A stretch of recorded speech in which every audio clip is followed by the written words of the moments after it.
24 अवतार भागवत में सैवं प्रथमो देव कुमारम सर्ग मास्थिता चचारा दुष्चरम ब्रह्म ब्रह्मचर्यम अखंडितम। पहले अवतार में भगवान सनक सनंदन और सनत कुमारों के रूप में प्रकट हुए। इसको ब्रह्मचर्य अवतार के नाम से जाना जाता है। धरती पर बड़ी बड़ी शक्ति हैं, ब्रह्मचर्य शक्ति के समान कोई शक्ति नहीं है। लंका को हनुमान जी ने नहीं जलाया, फिर लंका को हनुमंत लाल जी की ब्रह्मचर्य साधना ने जला करके राख कर दिया। पितामह भीष्म के पास में यह अखंड, ये ताकत, यह शक्ति है। तो परमात्मा ने इस बात का प्रचार किया कि ईश्वर ने ऋषि रूप में प्रकट होकर के और ब्रह्म संयम साधना का प्रचार किया। बहुत लंबी उम्र होने के बाद भी संत कुमार 5 ही वर्ष के लगते थे, और जो योगी हैं उनकी लाखों लाखों वर्ष जिंदगी होती थी। इसलिए होती थी क्योंकि उनके पास में यह साधना थी। इसके बराबर कोई दूसरी साधना नहीं है। पहले अवतार में सनत कुमार, दूसरे अवतार में द्वितीयम च भवाय स रसातलगतां मही उदृष्टन पादत्ता यज्ञ सा सौकरम बपु। दूसरे अवतार में भगवान वराहदेव, जो कि धरती माता के पति बने हैं भगवान। इसलिए तो धरती को विष्णु पत्नी कहा गया, विष्णु पत्नी नमस्तुभ्यम। इसलिए उनको हम विष्णु पत्नी समझ करके उन्हें वंदन प्रणाम करते हैं। वराह पुराण में बहुत विस्तार पूर्वक कथा कही गई है। तो भगवान वराह नारायण के द्वारा ये सब कुछ प्रकट हुआ। उनका दूसरा अवतार हुआ तृतीया ऋषि सर्गम च देवरस्य तमुपेत्य च। तीसरे अवतार में वह देवर्षि नारद बन करके आए हैं। चौथे अवतार में तुर्ये धर्म कला सर्गम नर नारायणान ऋषि। चौथे अवतार में वो नर नारायण बन करके आए। पंचमा कपिलो नाम सिद्धे सा काल विप्लुतम। पांचवें अवतार में वह भगवान कपिल के रूप में चल के आए। षष्ठे अत्रि पत्नी तम वृत्त प्राप्तो न सूयया। अनसुया माता के यहाँ छठवें पुत्र में वो बन करके आए हैं। अनसुया माता के पुत्र बन करके आए। नाम हुआ आत्रेयम दत्तः, दत्तात्रेय, उनका नाम दत्तात्रेय हुआ। उसके ततः तथा सप्तम आकुत्याम रुचिर्यज्ञो विजायतः। सातवें अवतार में वो रुचि प्रजापति के यहाँ यज्ञ भगवान बन गया। यज्ञ वही विष्णु जो कि साक्षात नारायण का रूप है। यज्ञ के बिना कल्याण कहाँ है। जगत को यज्ञ की महिमा बताने के लिए परमात्मा रुचि नाम के प्रजापति के यहाँ यज्ञ भगवान बन करके आए। अष्टमे मेरु दिव्याम तु नाभे जाता उरुक्रमा। आठवें अवतार में वही भगवान इस पृथ्वी पर ऋषभ देव के रूप में। नौवें अवतार में नवमम पार्थवम बपू। नौवें अवतार में वो पृथु बन करके आई। और रूपम सा जग्रही मासम चाक्ष दोस्तस्त संप्लवे। 10वें अवतार में मत्स्य भगवान बन करके आए हैं। 11वें अवतार में कमठ रूपेण पृष्ठम एकादशे। 11वें में वो कछुआ बन करके, कमठ बन करके आए। 84 लाख योनियों में बहुत ज़्यादा उम्र लिए हुए है कछुआ, जिसकी 1500 वर्ष उम्र है। ऐसा हमारे स्कंद पुराण में सबकी आयु बताई गई है, जिसमें चींटी की उम्र सबसे कम बताई गई है। चींटी की उम्र 5 दिन बताई गई। चींटी 5 दिन के बाद मौत को प्राप्त हो जाती है। सबसे ज़्यादा उम्र बताई गई है वह कर्मठ की है, कछुए की है। कछुआ कवच के अंदर रहता है। आगे में सागर मंथन में इसके ऊपर थोड़ी सी बात मैं आपसे करूंगा। कमठ रूपेण पृष्ठ एकादशे विभु। 11वें अवतार में भगवान कच्छप, कछुआ बन करके आए। और धनवंतरम द्वादशम त्रयोदशमे वचः। और 12वें अवतार में धनवंतरी बनकर, और 13वें अवतार में मोहिनी, चतुर्दशम नारसिंहम बिभ्राते याय मूर्तिमम। 14वें अवतार में नरसिंह देवता। और पंचदशा वामनकम कृत्वा गाद्वाय रावले। 15वें अवतार में वो भगवान वामन पदत्रयम याचमान प्रत्यादित्वाष्टविष्टतम, जो कि 3 पग धरती में ही उन्होंने सब कुछ मांग लिया। अवतारे षोडशमे पर्षद ब्रह्मोदया नपान। और अवतार 16वां अवतार है। और उन्होंने 21 बार अधर्मी और अन्यायियों से धरती को जिन्होंने मुक्त किया, और संपूर्ण धरती जिन्होंने महात्मा कश्यप को दान में दे दी। ऐसा 24 अवतारों में सबसे त्याग में अवतार है वो भगवान परशुराम का अवतार है। जो भगवान परशुराम का नाम लेते हैं उनकी उम्र द्वितीया के चंद्रमा की तरह बढ़ती है। मैं निवेदन करना चाहूँगा, ये परशुराम अवतार ये क्षत्रियों के द्रोह का अवतार नहीं है। ये तो लोगों ने इस प्रकार से प्रचार किया है। क्षत्रिय जनों को चाहिए वह भगवान परशुराम को वंदन करें। यदि ये क्षत्रियों के द्रोही होते तो यह कभी भी पितामह भीष्म को अपने शिष्य के रूप में स्वीकार नहीं करते। ये बड़ी दुर्भाग्यपूर्ण बात है। क्षत्रिय समाज के लोग परशुराम जयंती में नहीं जाते। वो सोचते हैं कि परशुराम हमारे दुश्मन हैं। ऐसा कभी भी नहीं हो सकता। जो अन्यायी थे, जो अपराधी थे, उस समय इतना बड़ा दुराचार हो रहा था, उस समय कोई सुरक्षित नहीं था। तब परमात्मा भगवान परशुराम के रूप में चल करके आए। 21 बाण उस सहस्त्रबाहु अर्जुन ने, 21 बाण सहस्त्रबाहु अर्जुन ने भगवान परशुराम की मां, जिसका नाम था रेणुका, उसको 21 बाण मारे। वो बेचारी तकलीफ में थी और वो रो रही थी और कहने लगी, हे धौर, मेरा पुत्र परशुराम आने वाला ही होगा। उस समय भगवान परशुराम नैमिषारण्य की यात्रा पर गए थे और महात्मा जमदग्नि का मस्तिष्क इसने उतार लिया। और माता सुरभि थी, बहुला माता कामधेनु स्थान छोड़ करके चली गई थी। माँ की छाती में 21 बाण इस सहस्त्रबाहु अर्जुन ने मारे। माँ डकरा रही थी, चीख रही थी और इतने में परशुराम चल करके आ गए और भगवान परशुराम ने माँ के 20 बाण निकाले। 21वां बाण निकालने को जा ही रहे थे। माता रेणुका रो पड़ी और कहने लगी, बेटा, ये मेरा आदेश है तेरे लिए, इस निर्लज्ज, इस अधर्मी और अन्यायी को मारकर इन अपराधियों को 21 बार धरती से तू खदेड़ना। 21वां बाण निकाला, माँ की मृत्यु हो गई। भगवान गणपति का आह्वान किया, भगवान गणपति ने राम को फरसा दिया, तब उनका नाम परशुराम हुआ।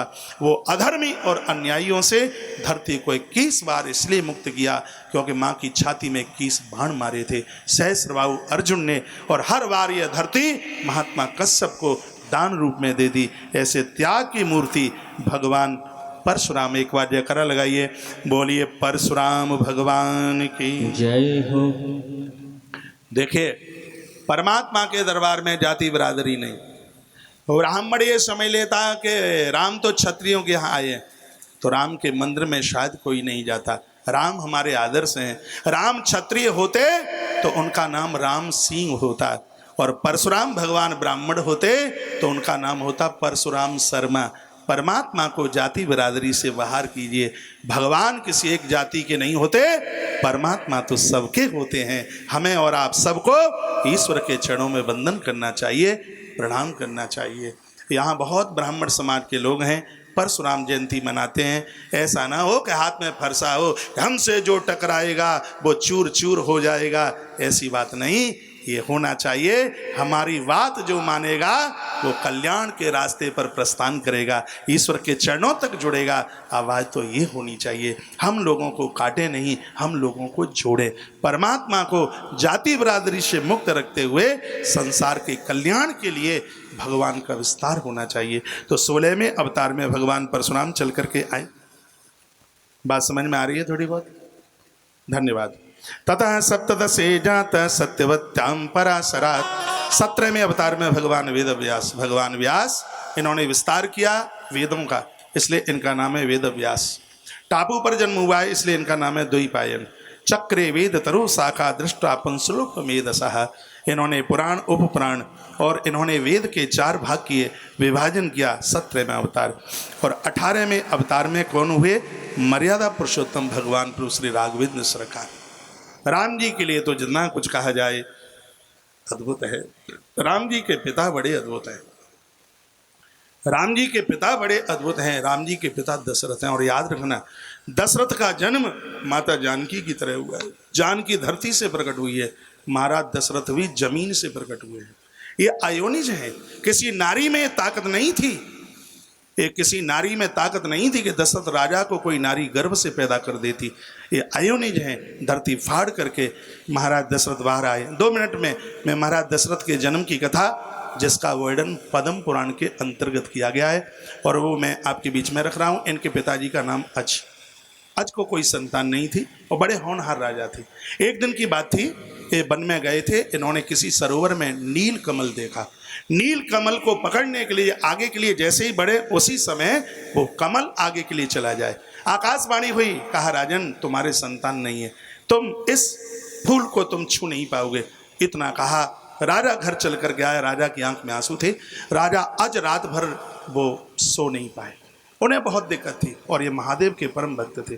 भगवान महादेव ने दूसरे दिन धर्मराज को अपने पास बुलाया और धर्मराज से कहा कि तुम मृत्यु लोक जाओ, अवध जाओ, और ऐसा कुछ करना, ब्राह्मण का भेष बना करके पहुंचिएगा। राजा अज को संतान होनी चाहिए। सुनिए, महादेव का, भगवान शंकर का यह आदेश था।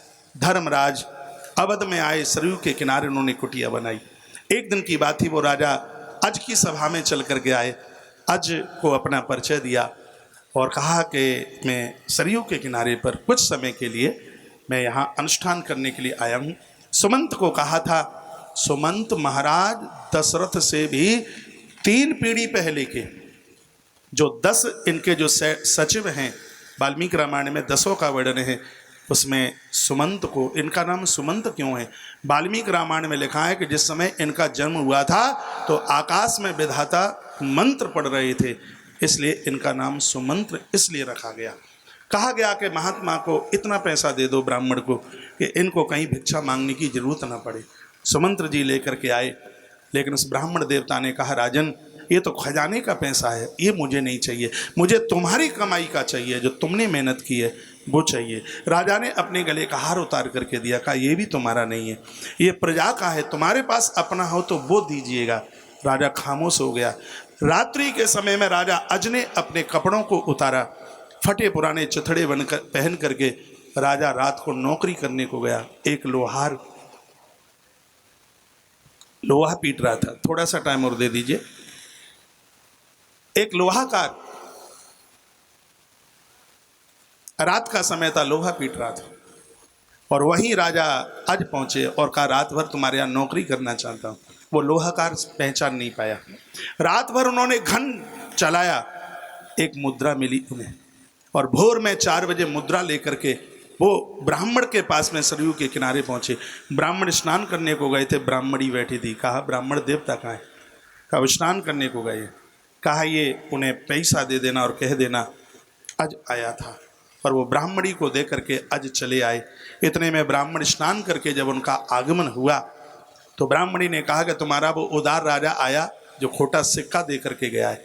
मुद्रा हाथ में दी और देते ही हाथ में से वो सिक्का नीचे गिर गया और वो धरती में जाकर के धस गया। पद्म पुराण की कथा है। नीचे के लिए वो धस गया तो उसमें से धुआं निकला जमीन में से। जगह ने अपना स्थान छोड़ दिया। जमीन ने देखते देखते उसमें से एक सोने का रथ बाहर निकल के आया। फिर देखा तो उसमें से एक स्वर्ण जटित रथ फिर निकला, फिर तीसरा रथ, फिर एक चौथा, फिर एक 5वां रथ, फिर एक 6वां रथ, फिर एक 7वां रथ और फिर 8वां रथ और 9 रथ बाहर निकल करके आए।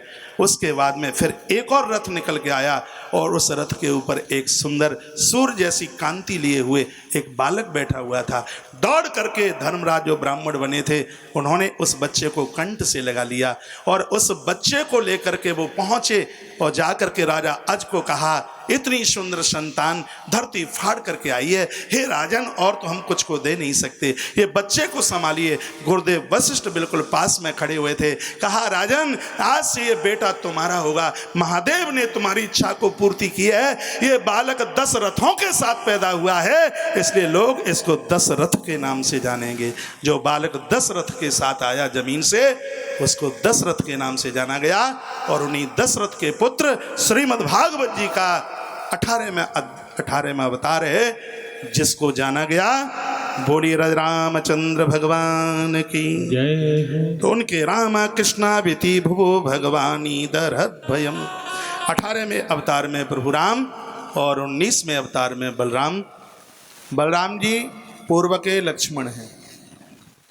समझने लायक बात यह है कि लक्ष्मण बनकर के उन्होंने बहुत कुछ किया, अवतार में नाम नहीं आया। और बलराम बनकर के ऐसे कोई विशेष काम नहीं किया और 24 अवतारों में बलराम जी का नाम आ गया। ऐसा क्यों हुआ वो 1 मिनट में आप सुन लें। बात उस समय की थी, राम जी का 14 साल का वनवास हुआ।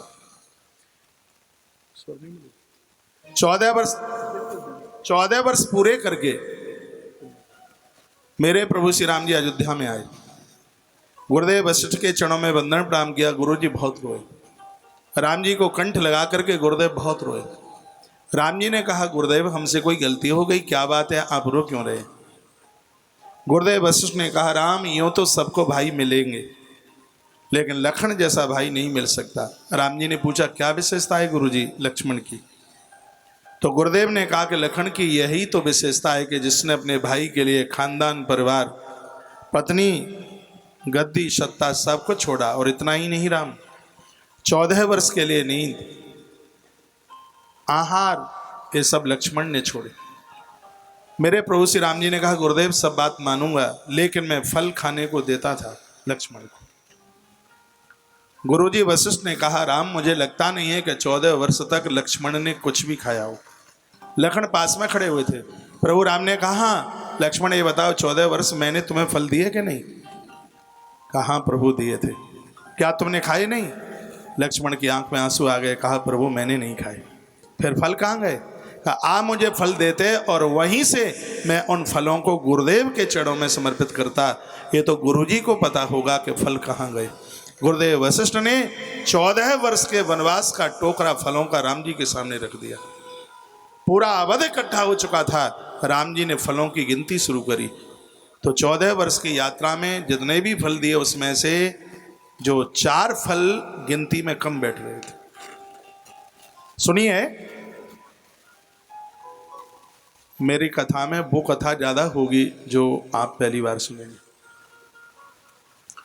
और अब तो मैंने लगभग 67 ग्रंथों की कथा गा के अब तो ऐसा लगता है पता नहीं क्या क्या ना बोल दूं। 4 फल उसमें कम निकले। राम जी ने कहा लक्ष्मण जैसे 4 खाए 40 खाए, नियम तो टूट ही गया, 4 फल कम है। लक्ष्मण रो पड़े और लखन ने कहा भगवान मैंने एक भी फल नहीं खाया। वनवास की यात्रा में 4 फल आपने मुझे कम दिए थे। एक तो जिस दिन हम अयोध्या छोड़ करके जा रहे थे उस दिन सबकी आंख में आंसू थे। प्रभु उस दिन आपने कोई फल खाने को नहीं दिया। और भगवान दूसरी बार जिस दिन हमें चित्रकूट में यह पता लगा कि पिताजी की मृत्यु हो गई है, उस दिन भी हम रोते रहे, उस दिन भी आपने कोई फल खाने को नहीं दिया। और भगवान तीसरी बार जिस दिन मेरी माँ जानकी का हरण हुआ उस दिन भी आपने कोई फल खाने को नहीं दिया। और प्रभु चौथी बार जब मेघनाथ की शक्ति मेरी छाती में लगी उस दिन भी रात्रि को आप मुझे जो फल देते थे मैं बेहोश था, उस दिन भी आपने कोई फल खाने को नहीं दिया। वही 4 फल कम हैं। प्रभु राम रो पड़े, लक्ष्मण को अंक में लगा लिया और कहा लक्ष्मण तेरे समर्पण को देख करके लगता है कि तेरे चरण धो करके मैं छड़ों तक ले लूं, लेकिन तू छोटा है इसलिए हो नहीं पाएगा। आज मैं गुरुदेव के चरणों में खड़ा होकर के साक्षी मान करके गुरुजी को ये मैं कहता हूं लखन आने वाले द्वापर में तुम मेरे बड़े भाई और मैं तुम्हारा छोटा भाई होऊंगा। तुम मेरे बड़े भाई बलराम, मैं तुम्हारा छोटा भाई कृष्ण होऊंगा। और सत्य बात है लक्ष्मण अभी तो तुम्हारी गिनती अवतारों में नहीं आई, लेकिन द्वापर में 24 अवतारों में तुमको गिना जाएगा। और मेरे प्रभु श्री राम जी ने उस समय कहा कि मेरा अनुज भरत है, राम के बाद में भरत लक्ष्मण और उसके बाद में शत्रुघ्न, लेकिन गुरुदेव के सामने मैं आज ये भी वचन भरता हूँ जो मेरा परम भक्त होगा तो वो भरत के नाम को छोड़कर मेरे बाद में तत्काल तेरा नाम लेगा। तब से लेकर आज तक राम लक्ष्मण और भरत और शत्रुघ्न बोला जाता है। ये प्रभु श्री राम जी ने वरदान दिया था और उसी वरदान की वजह से आज जो लक्ष्मण बलराम बने हैं और उनका अवतार 19वें अवतार में उनकी गिनती की जाती है। अब है 20वां अवतार ते चांस कलाम पुंसाम कृष्णस्तु भगवान स्वयं इंद्राख्या कुलम लोका मृडयंती युगे युगे। बहुत ध्यान से सुनिए, 20वां अवतार है भगवान का, वह भगवान श्री कृष्ण के रूप में हुआ। नंद नंदन आनंद कंदन यशोदानंदन मुरली मनोहर भगवान गोविंद का जो अवतार है यह है 20वां अवतार है। और मैं पवित्र व्यासपीठ से निवेदन करना चाहूँगा 23 अवतारों ने जो कुछ किया वो एक कृष्ण कर सकते हैं, लेकिन जो एक कृष्ण ने किया वो ये सब मिल करके नहीं कर सकते। ऐसे लीलाधारी भगवान श्री कृष्ण हैं। आप कहोगे कृष्ण ऐसा क्या कर सकते हैं जो और सब नहीं कर सकते? देखिए कृष्ण वो करते हैं जो सब नहीं कर सकते। महाभारत के युद्ध की स्थिति थी, पितामह भीष्म उस समय सेनापति थे और स्थिति यह हुई थी जिस समय दुर्योधन के लोग मारे जा रहे थे, दुर्योधन बौखला गया और दुर्योधन ने कहा पितामह मुझे ऐसा लगता है कि तुम देखने मात्र के लिए मेरे पक्ष में खड़े हो, मेरे लोग मरते हुए जा रहे हैं लेकिन भाई युधिष्ठिर के तरफ से कोई समाप्त नहीं हो रहा है, ऐसा मुझे लगता है कि तुम मेरी विजय नहीं चाहते। उस समय पितामह भीष्म ने कहा, पितामह भीष्म ने उस समय कहा कि देख तुझे अपने मरने का डर लग रहा है तो उसके लिए मैं तुझे कवच पहनाए देता हूं, आधी रात्रि को अपनी पत्नी भानुमति को तू मेरे पास भेज देना, मैं उसको आशीर्वाद दे दूंगा। दुर्योधन की पत्नी का नाम भानुमति है। भानुमति को भेज देना, रात के 12 बजे मेरी जपने की माला पूरी होती है और मैं निवेदन करूंगा, समय ना हो तो भी भजन के लिए समय निकालिए। दिन भर युद्ध चलता है, समय नहीं मिलता, रात को 12 बजे पितामह भीष्म अपने भजन के नियम को पूरा करते हैं। कहते हैं कि उस समय तू भानुमति को भेज देना और मैं उसको अखंड सौभाग्यवती का आशीर्वाद दे दूंगा। और मुझे लगता है कि मेरे आशीर्वाद का कवच भेदन करने का साहस इन पांडवों की तो बात क्या, मुरली मनोहर कृष्ण के पास में भी नहीं है। ये भनक भगवान कृष्ण के कानों में पड़ गई। रात्रि का समय था, पांडव सब अपने अपने डेरों में पहुंचे। भगवान श्री कृष्ण सीधे द्रौपदी के पास और द्रौपदी को कहा, कृष्णा तुम्हें ऐसा करना है, आधी रात्रि को पितामह भीष्म के डेरों में जाना है। द्रौपदी ने कहा, ऐसा क्यों? भगवान कृष्ण बोले, द्रौपदी ये तेरे अंदर बहुत कमी है, तू प्रश्न ज्यादा करती है। जब मैंने कहा तो पितामह भीष्म के डेरों में जाना है। द्रौपदी ने कहा कि हम हस्तिनापुर की बधू हैं और हमारे यहाँ का यह नियम है, भैया कोई भी नारी अकेले जाती नहीं है। भगवान ने कहा, तेरा भाई है तो साथ में, तुझे काहे की चिंता है। रात्रि को 11 बजे भगवान श्री कृष्ण द्रौपदी को अपने साथ लेकर के चले और जहाँ पितामह भीष्म का दरवाजा डेरा लगा हुआ था वहाँ द्वारपाल खड़े हुए थे। द्वारपाल ने रोक दिया, कहा आगे नहीं जाने देंगे। तब भगवान श्री कृष्ण ने स्त्री की आवाज़ बनाई और कहा, पितामह ने बुलावा भेजा है। कहा किसी ने भी भेजा हो, हम नहीं जाने देंगे। तो कहा हमें नहीं जाने देते तो आप इनको भेज दीजिए, जरूरी काम है। द्वारपाल तैयार हो गया। भगवान ने द्रौपदी को कहा, सुन, पितामह भीष्म पूछेंगे कि आधी रात्रि को तू किसके साथ आई, तो मेरा भेद मत खोल देना, ये याद रखना इस बात के लिए। द्रौपदी ने कहा ठीक है। भगवान श्री कृष्ण सिर के ऊपर खेस बांध करके एक जगह बैठ गए।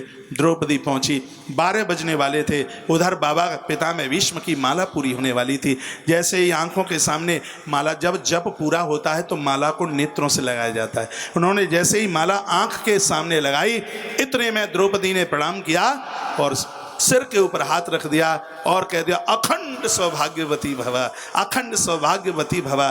द्रौपदी को इतना कहा, द्रौपदी मुस्कुरा गई और कहा, द्रौपदी की बेटी, 5 पांडवों की पत्नी और कुंती माता की पुत्र वधू आपके चरणों में वंदन करती है, पितामह आपका आशीर्वाद मिला है। पितामह भीष्म ने कहा, द्रौपदी तू रात में तू कैसे?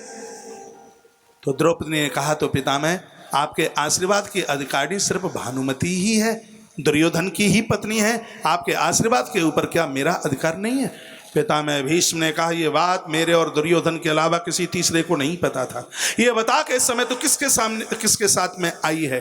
द्रौपदी डर गई, भयभीत हो गई और कहने लगी, वो मेरा एक भैया है ना, वो दूध देने को आता है। कहा कौन है वो दूधिया, उसका पता मुझे बता, जो इस समय तुझे लेके आया है। डर गई, भयभीत हो गई द्रौपदी। कहा पितामह आप गुस्सा मत होइए, वो बहुत सीधा है, वो बहुत भोला सा है, वो गैया चराता है, सांवला है, काला सा है, उसके दांत बहुत सुंदर हैं। ए पितामह आप बिल्कुल गुस्सा ना करें। कहा मैं उस दूधिया को देखना चाहता हूँ, दूध बेचने वाले को देखना चाहता हूँ। वो है कौन जिसकी इतनी हिम्मत, जो आधी रात्रि को तुझे लेके आया है? और वो कोई साधारण नहीं हो सकता जिसकी इतनी हिम्मत डेरों के अंदर प्रवेश करता हुआ और इस समय दुर्योधन का काल बना करके तुझे भेज दिया, मैं देखना चाहता हूं उसको। द्रौपदी डरते डरते लेकर के चली है और भगवान कहने लगे, सोचने लगे बुढ़ऊ तो इतर कोई चल तो आ रहा है। भगवान और छुटपुटा करके बैठ गए। उस समय मसाले जलती थी, जैसे ही मसाल भगवान के मुख के ऊपर लगाई, भगवान खिलखिला करके हंस पड़े। पितामह भीष्म के हाथ से मसाल छूट गई।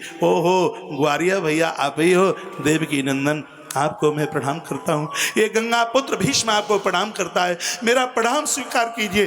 कल से मैं बहुत ज़्यादा बेचैन था गोविंद, मैंने सोचा था, ये मन में विचार किया था, ये मैंने क्या किया कि मैंने दुर्योधन को बोल दिया कि अपनी पत्नी को तू भेज देना और मैं उसको अखंड सौभाग्यवती का मैं आशीर्वाद दे दूंगा। मैं सोच रहा था कि इतिहास क्या कहेगा, एक अधर्मी और अन्यायी को और मेरा आशीर्वाद। मैं बहुत चिंतित था, लेकिन प्रभु आपने मेरी लाज बचा ली। ये गंगा पुत्र भीष्म है गोविंद आपको प्रणाम करता है, मेरा आप प्रणाम स्वीकार कीजिए। भगवान वेदव्यास लिखते हैं, ये कृष्ण ही कर सकते हैं, कृष्ण के अलावा और कोई ऐसा नहीं कर सकता। एते चांस कलाम पुंसाम कृष्णस्तु भगवान स्वयं। श्रीमद् भागवत में वह भगवान 20वें अवतार में चल करके आते हैं। 21वें अवतार में है ग्रीव, 22 में हंस, 23 में बुध और भविष्य में 24वां अवतार होगा।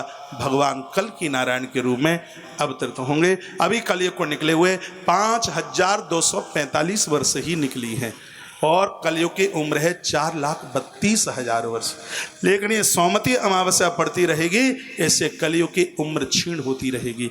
सौमती अमावस्या को तुलसी पूजन का महत्व 50 किलो 1.25 मन सोने का दान करने से जितना पुण्य मिलता है, सौमती अमावस्या को तुलसी माता का दर्शन करने से, परिक्रमा लगाने से इतना फल मिलता है, ऐसा पद्म पुराण में लिखा है। जो सौमती अमावस्या के दिन नदियों में सूर्य उदित होने से पहले स्नान कर लेते हैं, उनको 100 कामधेनु, उनको 100 गायों का गोदान करने का फल प्राप्त होता है। पांडव तरसते रह गए थे सौमती अमावस्या के लिए। सौमती अमावस्या जितनी पड़ेगी, कलयुग की उम्र उतनी ही क्षीण होती जाएगी। तो 5245 वर्ष ही अभी इसके समय को निकला है। लेकिन जब ये कलयुग अपने पूर्व युवानी में होगा, उस समय भगवान विष्णु यश नाम के ब्राह्मण के घर में और मेरे परमात्मा कल्कि नारायण के रूप में प्रकट होंगे और वो दुष्टों का मर्दन करेंगे। ऐसे 24 अवतारों की कथा सुनाई।